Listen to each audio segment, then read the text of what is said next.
Hey everyone, this is Andy with the Coffee with a Geek show. This is September 2018, and with me is a really awesome guest, Dr. Xiao-Ning Zhang, and she is from St. Bonaventure University. I was really fortunate to catch Dr. Zhang's presentation recently over the summer at the Daemen STEAM conference, and she did a great presentation, and I'll let her talk about that rather than me talk about it. About creative ways to teach, pretty complex ideas like DNA and all that stuff. So, Dr. Zhang, thank you so much for joining me. And could you just give me your background, because you have really a pretty fascinating background educationally. So could you talk about maybe your educational journey and welcome? Yes, absolutely. Good morning, everybody. So as Andy just mentioned, my name is Xiao-Ning Zhang.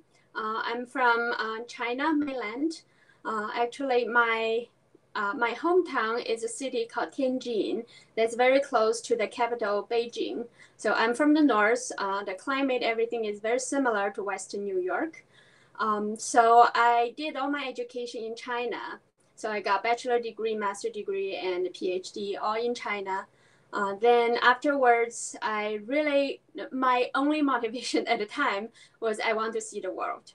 So here I come to United States. So I landed in Philadelphia in 2002. Then I was doing a postdoc research work over there for 4 years. Then I moved to Maryland at College Park doing another round of postdoc. So in total of 7 years before I came to St. Bonaventure University. Actually, when I was in Maryland, I've been doing research since I guess my bachelor degree. So I never thought about something else. Then I happened to stumble into somebody from this institution called Thai Sophia Institute at the time. Now it has a different name. It's Maryland University of Integrative Health. So I checked out what they do. I found it was very interesting. And since I was working full-time as a researcher, so I could only enroll as a part-time student in one of the programs. It's called Applied Healing Arts.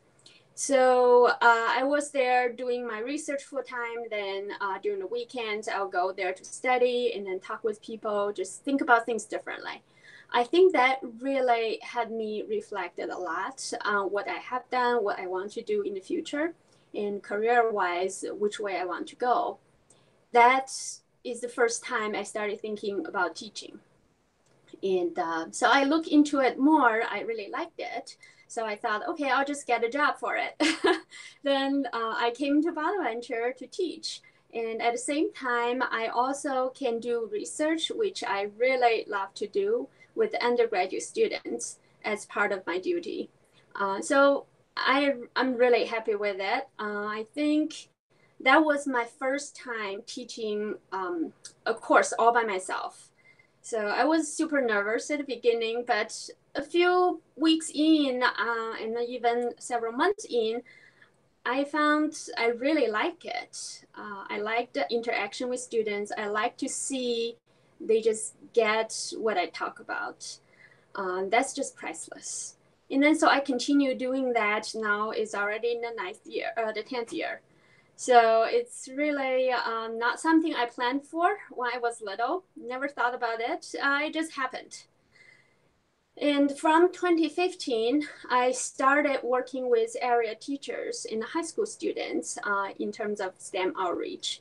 So we have done annual training in the summer for the teachers.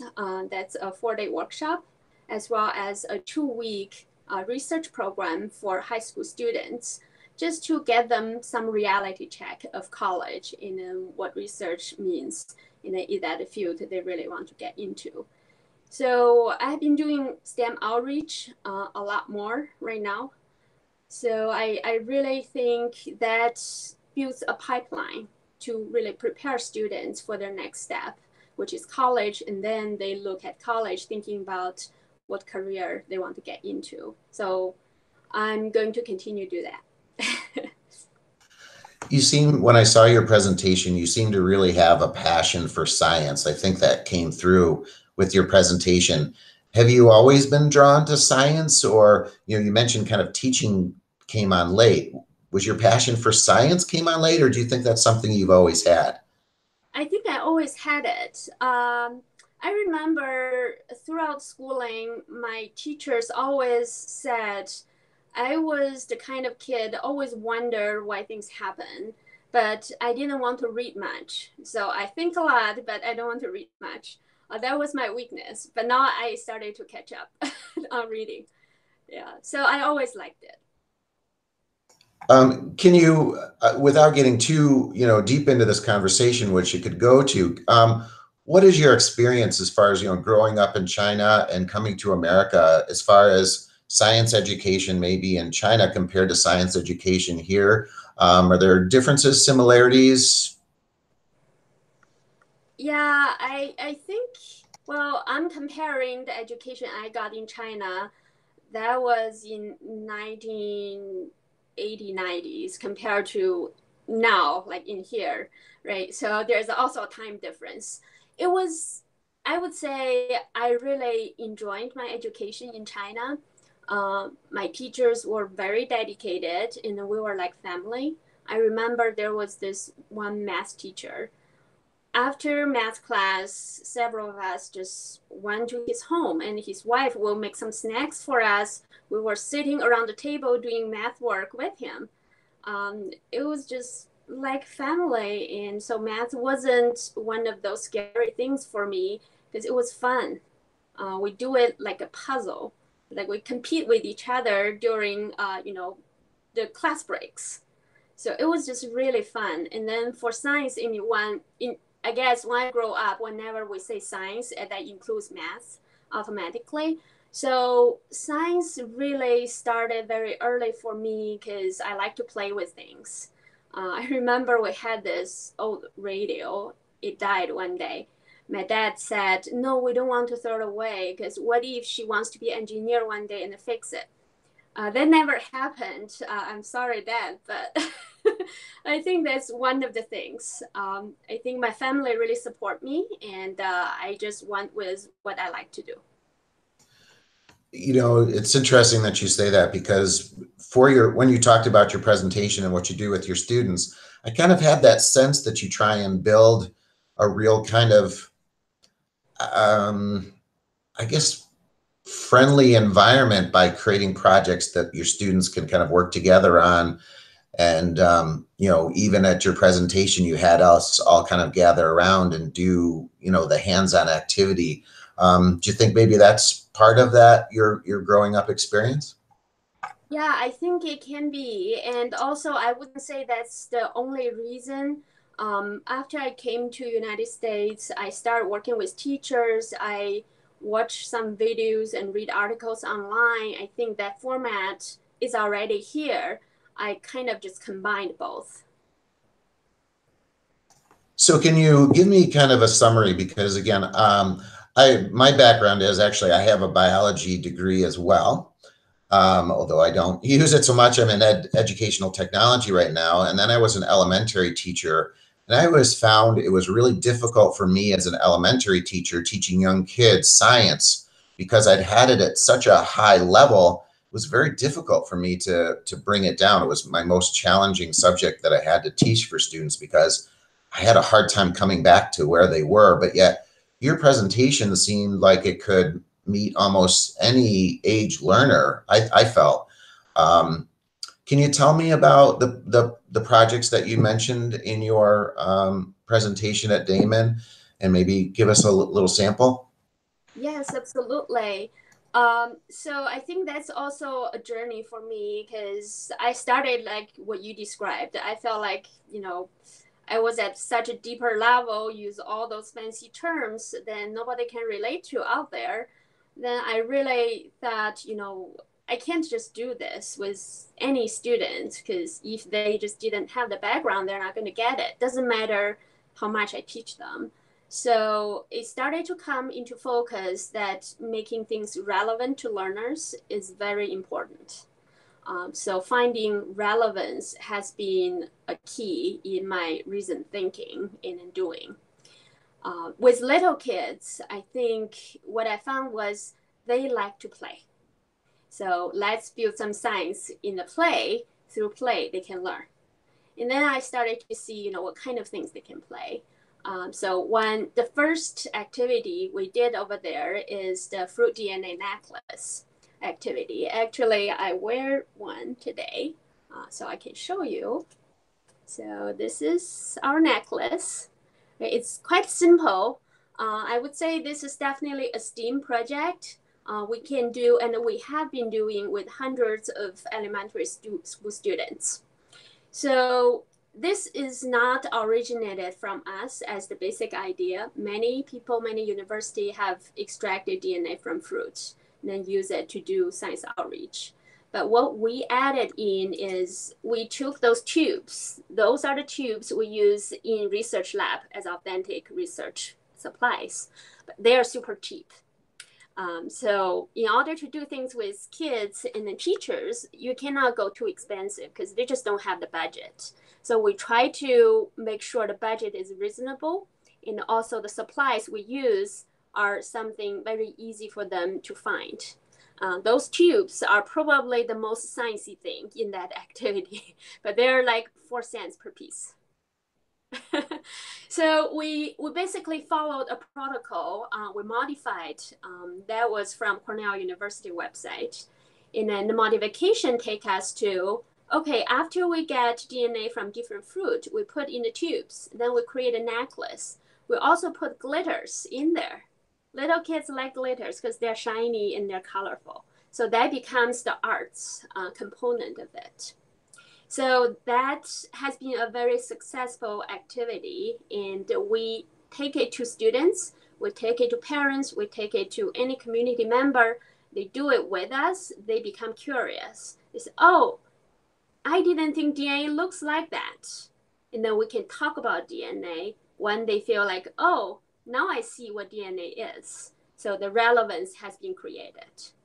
And then they're open to some more information, then we can talk more.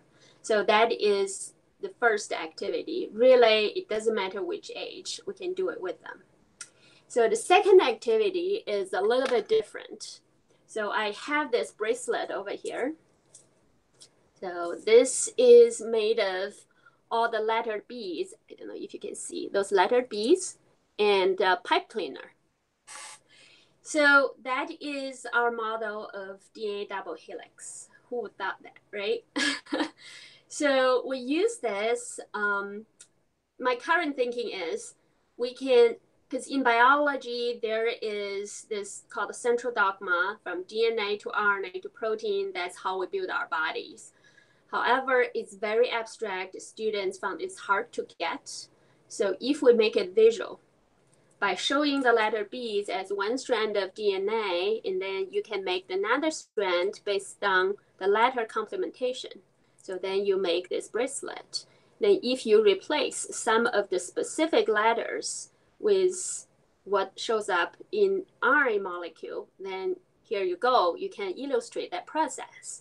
And then we have the genetic code table saying which 3 letters means what in amino acid. And then you can make a protein. So I thought that's very visual. Probably it can take a class time for students to do it, but that's not only doing it. What do we want them to learn from it? I think the take-home message is the utility of DNA. DNA is a storage device for our genetic information. So how do we use this activity to show this storage information? Right? So we can have students use ELA standard to create messages using the amino acid letters, and then backtrack to DNA level. Then they can create their message in the bracelet and then give to the other partner to solve the puzzle and then try to figure out what the message is. I think it's fun. It has ELA component, it has science component in there. But we haven't really done much with the middle school, high school level with it. It just started as an idea this year. You guys actually saw it for the first time. Oh, nice. Do you have your lesson activities someplace where people can find them and access them? Yeah, for the DNA necklace, I work with one education majors on campus. Her name is Jacqueline Phelps. So she has been fantastic. And then she made a lesson plan for the DNA necklace. I think I need to find somewhere to put it. I haven't put it out there anywhere yet because I haven't figured out what's the right platform. But for the bracelet, we haven't created a lesson plan yet. So I'm asking some high school teachers to try first, and then we can do a little bit revision after we get feedback. Then we can create a lesson plan. Those are really great ideas. Do you have any, can you tell me about your kind of projects that you're working on now? Are there some new ideas that you're thinking about, or other lessons that you have that, again, I think you do such a nice job of making the complex something understandable. And from the two lessons you showed, they're relatively inexpensive. You talked about the first one being pretty inexpensive. The second one is just alphabet letters and pipe cleaners. Yeah. Pipe cleaner is very cheap, and then the letters, if you order online, I can't remember if it's eBay or Amazon, I think it's maybe $1 per 48 same letter beads, and then you buy 4 packets, then you have 4 letters. So it's very, very affordable. Yeah. And another one, actually, we did it with teachers last summer. Let me grab it. Just 1 second. Legos. So, well, the Lego, these are proteins. My student, Sam Chen, actually created. He is great. He's a bioinformatics major. So you see, these are 2 names on there. These are the name for 2 proteins. I don't know if you have heard of BRCA1, this gene. No, this is the gene very commonly associated with breast cancer. And so some people may have heard of it, but they don't know much about it, and they don't know how proteins work together that leads to prevention of cancer, or if there's mutation causing cancer. So this whole intricate thing is very complicated. It's hard to explain to anybody who's not in the field. So we created this, actually Sam did it, and obviously I cannot put it back together. So the whole idea is these 2 are supposed to match up like adapters. So you have 2 proteins, and once the shapes fit, they will bind to each other. And when they bind to each other, cells are fine. But then over time, mutations happen. When mutations happen at DNA level, the result of it is protein gets altered. That's all those pieces go to different places. They're not supposed to. Once those happens, the proteins cannot match, and then they cannot bind. Cells started to have some danger happening. Some of it could be cancer. So we use those to illustrate to teachers, and then I hope they got it right away, and then they can take it to their students. But that is some like a really big concept. You talk about cancer. You talk about what causes cancer, why it causes cancer in the cell, what happened. So we can use Legos to illustrate that. That's a really great idea. And again, that's a great way to, I think, just in that simple explanation, provide something that, certainly cancer is a pretty complex system, and take something that everyone knows, Legos, and make that. So really creative ideas. Are you thinking of maybe putting them together in some sort of book, or have you thought about that for teachers or your colleague that you're working with? Maybe, because I think science teachers would really love these ideas and like to have a resource where they could go to. Yeah, absolutely. Because we have been using those and then gave to the teachers who came to our workshop in the summer. But in terms of really put it together in a format way, we haven't really got a chance to do it. But we should do that in the future. And I want to mention a future project. I think everybody could join and then create their own thing. So this past summer, when I had a work lunch with a high school teacher, she basically, we talk about, we need to bring out the passion of science and share with others. Because we love to do it because we see the beauty of it, and we need to share that with others. And then we want to have something like a community event that everybody can come in and then enjoy the science, the fun of science, not just, how hard science is, but science is also fun. So she came up with this brilliant name. We call it Fall in Love with Science in 2019. So we hope everybody could think about some sciencey things they like and then share with the community. We are still planning for it because obviously it's going to be in fall 2019, but any community can do their own thing. I don't think it has to be, we organizing a huge event. And I like it to be a grassroots event for anywhere. Great. It sounds awesome. All right. Well, it's time for our Speed Geek questions. If you have a chance for those, if you don't mind that, do some quick short answer questions. Sure. All right. I've got it on my, this is an app called Wheel Decide. So I'm going to spin this on the app. So here goes. Just so you can tell me your first storage device, like floppy disk, USB. You're prepared. All right. Yeah, my PhD thesis is on here. Oh, and can you access it anymore? Or? Yeah, I have a drive for it. But of course, it's in the cloud too. Yes. Yeah. Good thinking. Yeah. Mine is on a 3x5 floppy, I think. So yeah, I did that too, but I don't have it anymore. It's a little safer. Yep. All right. Thank you. Okay, this is a pretty good question. I usually ask this with a little caveat. Who or what inspires you? And I know probably as a teacher, your students inspire you, but what was your inspirations? My inspirations, I would say new science discoveries. So whenever I see an article coming out and somebody figure out something that nobody knew before, it was a wow factor for me. Great. Okay, and we'll go with one more here. Okay, if you could design your own school, what would it look like? Oh, wow. I don't think I like those rigid tables and chairs in classrooms. So I think the learning environment can be a little more flexible. And I like more hands-on space because I believe we learn better when we do things instead of just sitting there passively listening. And I like to see students take more charge of doing things because I think when we gave them responsibilities, once they understand why they need to take the responsibilities, they can do a good job. Of course, we can be there to facilitate.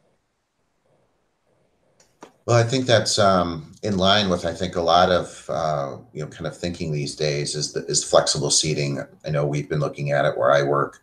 So I think that's, I think you're on the right track with that. I think there's a lot of kind of research that's coming out with more, flexible seating environments and more hands-on activities. So I'm really fascinated by your work. You're doing great stuff, and I definitely want to keep track of what you're up to. So thank you so much for joining me, and thank you for the inspiration. You really, as a former biology major and former elementary teacher, when I saw your presentation, it really rang so true to me. And I just really applaud your work, and keep up the good work. Thank you, Andy. Okay. Okay. Thanks, everybody, and we'll keep in touch.